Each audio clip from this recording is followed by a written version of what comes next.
Hello, welcome to Geetika's kitchen.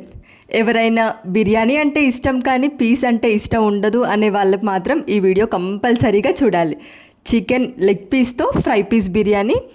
రెగ్యులర్గా చేసే fry piece బిర్యానీలు చిన్న పీసెస్తో చేస్తాము, కానీ ఈ వీడియోలో లెగ్ పీసెస్తో ఫ్రై పీస్ బిర్యానీ చూపిస్తాను. పీస్ కుక్ అవ్వలేదు అనే ఇష్యూస్ ఏమీ లేకుండా, ఎటువంటి కలర్స్ యూజ్ చేయకుండా న్యాచురల్గా ఇంత కలర్ఫుల్గా చేసుకొని చికెన్ ఫ్రై పీస్ బిర్యానీ చూసేద్దాం. ముందుగా లెగ్ పీసెస్ అన్నీ నీట్గా వాష్ చేసుకొని ఇందులో ఒకటి బిర్యానీ ఆకు, అలాగే ఫ్రెష్గా గ్రైండ్ చేసుకున్న అల్లం వెల్లుల్లి పేస్ట్ వేసుకొని వాటర్ వేసుకోవాలి. వాటర్ ఏమి క్వాంటిటీ అవసరం లేదు, మనం ఈ వాటర్ ఎలాగో తీసేస్తాం. సుమారు 10 minutes కుక్ చేసుకుంటే పీసెస్ అన్నీ మనకు 50% కుక్ అయిపోతాయి. ఇలా 50% లెగ్ పీసెస్ అన్నీ కుక్ అయిన తర్వాత ఈ పీసెస్ అన్నీ సపరేట్ చేసుకోవాలి. ఈ వాటర్ ఏమి యూస్ చేయొద్దు. ఇలా 50% కుక్ అయిన తర్వాత ఇందులో మనము మసాలా మ్యారినేట్ చేసుకుందాము. మన డ్రై మసాలా పౌడర్స్ కారం, మిరియాల పొడి, జీలకర్ర పొడి, ధనియాల పొడి, గరం మసాలా, బిర్యానీ ఫ్లేవర్ మసాలా, ఇంకా పసుపు, వీటన్నిటిని యాడ్ చేసుకోవాలి. అల్లం వెల్లుల్లి పేస్ట్ తప్ప మిగతా ఉన్న డ్రై మసాలా పౌడర్స్ అన్నీ వేసుకోవాలి. అన్నీ వేసుకున్నాం కానీ మనం సాల్ట్ వేసుకోకుండా ఎలా చెప్పండి? ఇప్పుడు సాల్ట్ కూడా వేసుకోవాలి. ఇప్పుడు ఇందులోనే అల్లం వెల్లుల్లి పేస్ట్ కూడా యాడ్ చేసుకొని పీసెస్ అన్నీ మనం వేసిన ఈ మసాలాస్ అన్నీ పట్టడానికి 2 tablespoons కార్న్ఫ్లోర్ కూడా వేసుకోవాలి. ఈ డ్రై మసాలా మెజర్మెంట్స్ అన్నీ నేను డిస్క్రిప్షన్లో మెన్షన్ చేస్తాను.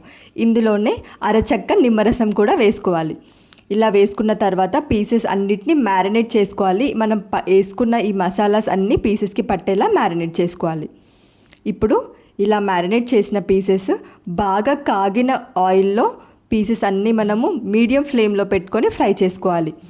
ఇలా మీడియం ఫ్లేమ్లో పెట్టుకొని ఫ్రై చేసుకున్న తర్వాత ఇంకా మనము బిర్యానీ ప్రిపేర్ చేద్దాము. ఇందులోనే 2 tablespoons ఆయిల్, ఇవి కలర్ వాటర్ ఏం కాదండి, ఇందాక ఫ్రై చేసుకున్న ఆయిలే ఇక్కడ వేస్తున్నాను. ఇప్పుడు స్పైసెస్ బిర్యానీ ఆకు, ఇలాచీ, స్టార్ అనస్, షాజీరా, మరాఠీ మొగ్గ, రాతి పువ్వు, ఇంకా లవంగాలు, వీటన్నిటిని వేసుకున్న తర్వాత సన్నగా పొడుగ్గా కట్ చేసుకున్న మీడియం సైజ్ ఆనియన్స్ 3 ఇలా వేసుకొని గోల్డెన్ బ్రౌన్ కలర్ వచ్చేంత వరకు ఫ్రై చేసుకోవాలి. ఇందులోనే 5 పొడుగ్గా కట్ చేసుకున్న పచ్చిమిర్చి, అలాగే 1/2 tablespoon ఫ్రెష్గా గ్రైండ్ చేసుకున్న జింజర్ గార్లిక్ పేస్ట్, ఇంకా 2 టమాటాలు కూడా వేసుకోవాలి. ఇప్పుడు ఇలా వేసుకున్న టమాటాలన్నీ కుక్ చేసుకోవాలి. టేస్ట్కి తగ్గట్టు సాల్ట్ వేసుకోవాలి. ఎప్పుడైనా గుర్తుపెట్టుకోండి, బిర్యానీలో మనము పీస్లో ఎంత ఇంపార్టెంటో సాల్ట్ వేయడము, బిర్యానీ రైస్లో కూడా సాల్ట్ అంతే ఇంపార్టెంట్. ఇందులోనే గుప్పెడు పుదీనా ఇంకా కొత్తిమీర కూడా వేసుకొని ఫ్రై చేసుకోవాలి. వీటన్నిటిని కుక్ చేసుకుంటూ కలుపుతూ ఫ్రై చేసుకోవాలి.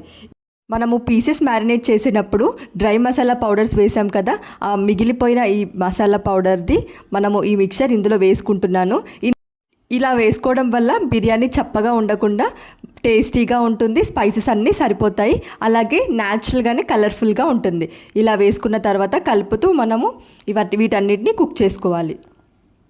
గుర్తుపెట్టుకోవాల్సిన విషయం, మనము బిర్యానీ ఎప్పుడు చేసినా బిర్యానీ చేసే 1/2 hour ముందే మనము రైస్ని నానబెట్టుకోవాలి. 1:2 రేషియో, అంటే 1 గ్లాస్ బియ్యానికి 2 గ్లాసుల వాటర్ అయితే మనం తీసుకున్న ఏ బిర్యానీకైనా పర్ఫెక్ట్ మెజర్మెంట్ సరిపోతుంది. ఇందులోనే కొంచెం బిర్యానీ మసాలా పౌడర్ కూడా వేసుకోవాలి. చికెన్ బిర్యానీ మసాలా ఫ్లేవర్ వేశాను.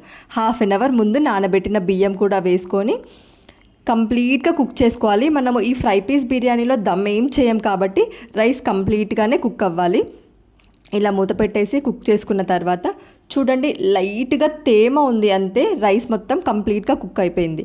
ఇలా కుక్ అయిపోయిన తర్వాత ముందుగానే ఫ్రై చేసి పెట్టుకున్న పీసెస్ అన్నీ పెట్టేసి మూత పెట్టేసి ఒక 5 minutes దమ్ చేసుకోవాలి. 5 minutes తర్వాత ఫ్లేమ్ ఆఫ్ చేసేసి, ఫ్లేమ్ ఆఫ్ చేశాక కూడా మనము ఒక 2 minutes అలా వదిలేస్తే మనం ప్రిపేర్ చేసిన ఈ ఫ్రై పీస్ బిర్యానీ మంచి అరోమేటిక్గా ఉంటుంది. ఇంకా హాట్ బిర్యానీ సర్వ్ చేసుకోవడమే. వీడియో నచ్చిందా? వీడియో నచ్చితే లైక్ చేయండి. మరిన్ని ఇంట్రెస్టింగ్ రెసిపీస్ కోసం ఛానల్ని సబ్స్క్రైబ్ చేయండి. Thank you for watching.